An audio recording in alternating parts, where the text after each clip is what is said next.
અમારા બંને ઉમેદવારોનો પ્રમુખ અને ઉપપ્રમુખ તરીકે ફોર્મ ભરવા માટેનો આદેશ એ પ્રણાલી મુજબ અમે આજે ફોર્મ ભર્યા છે. સંજયભાઈ પીપળિયા જેઓએ પ્રમુખ તરીકે ફોર્મ ભર્યું છે અને સામતભાઈ બાંભા જેઓ કોલીથડ જિલ્લા મથકે સીટમાં ચૂંટાણા છે જેઓએ ઉપપ્રમુખ તરીકેનું ફોર્મ ભર્યું છે. ભારતીય જનતા પાર્ટીના અમારા સંજયભાઈ પીપળિયા આવનારા સમયમાં આવતીકાલે સત્તારૂઢ થવાના છે.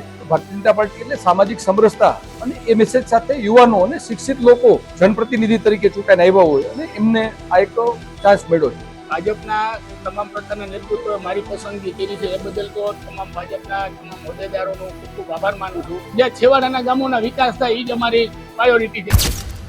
સર્વપ્રથમ તો બંને અમારા ભારતીય જનતા પાર્ટી પ્રદેશના માર્ગદર્શન અનુસાર જે અમારા બંને ઉમેદવારોનો પ્રમુખ અને ઉપપ્રમુખ તરીકે ફોર્મ ભરવા માટેનો આદેશ અને એ મુજબ એ પ્રણાલી મુજબ અમે આજે ફોર્મ ભર્યા છે.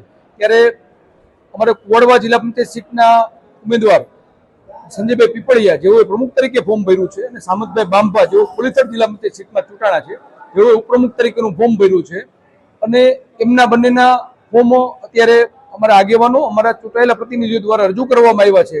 ત્યારે સર્વપ્રથમ તો ચૂંટાયેલા અમારા તમામ પ્રતિનિધિઓના પ્રયાસોથી અને જિલ્લામાં પ્રથમ વખત જ્યારે ઐતિહાસિક જીત મળી છે ત્યારે સત્તારૂઢ થવા ભારતીય જનતા પાર્ટીના અમારા સંજયભાઈ પીપળિયા આવનારા સમયમાં આવતીકાલે સત્તારૂઢ થવાના છે. ત્યારે સૌપ્રથમ એમને શુભકામના પાઠવું છું.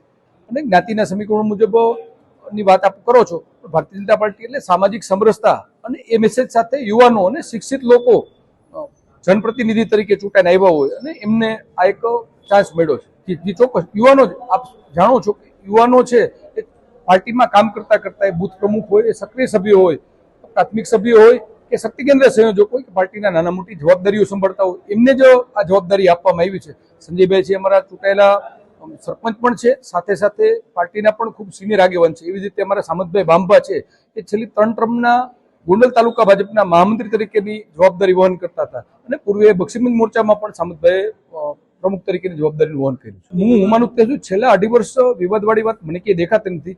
છેલ્લા 5 વર્ષ એટલે કે 2021 થી 26 એ ઐતિહાસિક કહી શકાય કે જે શાસન એ ભૂપતભાઈના 2.5 વર્ષ હોય, પ્રવીણાબેનના 2.5 વર્ષ હોય, ખૂબ સારું શાસન ચાલ્યું છે. જાહેર જીવનમાં આક્ષેપબાજી અને તથ્ય અને સબૂતો આથી વાત વેગળી હોય છે. જાહેર જીવનમાં વિપક્ષી લોકો છે આવા બચાવ અને આ રીતે લોકો વચ્ચે જવા માટેના આવા પ્રયાસો કરતા હોય છે. ભારતીય જનતા પાર્ટી એટલે એક શિસ્તબદ્ધ અને કેડરબદ્ધ પાર્ટી છે.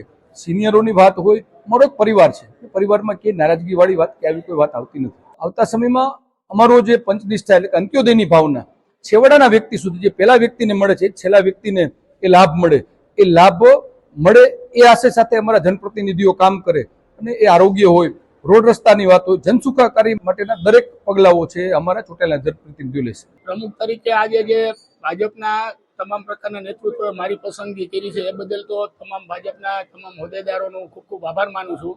અને પહેલી પ્રાયોરિટી અમારા જે છેવાડાના ગામો છે કે જે બીજા અધૂરા કામો છે એને સફળતાપૂર્વક અમે પૂરા કરીએ એ અમારી પ્રાયોરિટી પહેલા રહેશે. એ મારા ધ્યાનમાં આવે જ્યારે અમે પ્રમુખ પદે હજી આજે તો મારી ઉમેદવારી થઈ છે એટલે કાલે જે સત્તાવાર તરીકે પ્રમુખ તરીકે હું ચૂંટાઈશ એ પછી આ જે કાંઈ હશે એની વ્યવસ્થિત રીતે તપાસ કરીને તપાસ સમિતિમાં જે કાંઈ હશે ને એ બધું અમે કરાવશું. એ 100%. કારણ કે મારા ધ્યાનમાં હજી આ નથી. આ કરાવશું ચોક્કસ. એની તટસ્થ તપાસ થાય. પ્રાયોરિટીમાં તો એક તો આ ભવન તો અમારું અત્યારે લગભગ 36 કે 37 કરોડના ખર્ચે અત્યારે ચાલુ થઈ ગયું છે અને સંભવિત 1 વર્ષમાં પૂરું પણ થઈ જશે. અને મોટા ભાગે અમારી 5 વર્ષની ગત સરકાર ભાજપની સત્તા બોડી દ્વારા લગભગ બધા કામો પૂરા કરવામાં આવ્યા છે. છતાંય જે કાંઈ અધૂરા કામો હશે એ બધા અમે પૂરા કરી અને વ્યવસ્થિત રીતે વિકાસ કરશું. પ્રાયોરિટીનું જે છેવાડાના ગામોના વિકાસ થાય એ જ અમારી પ્રાયોરિટી છે. જેમ સિટીની હારોહાર બધા ગામડાઓના પણ વિકાસ થાય એ અમારી પહેલી પ્રાયોરિટી રહેશે.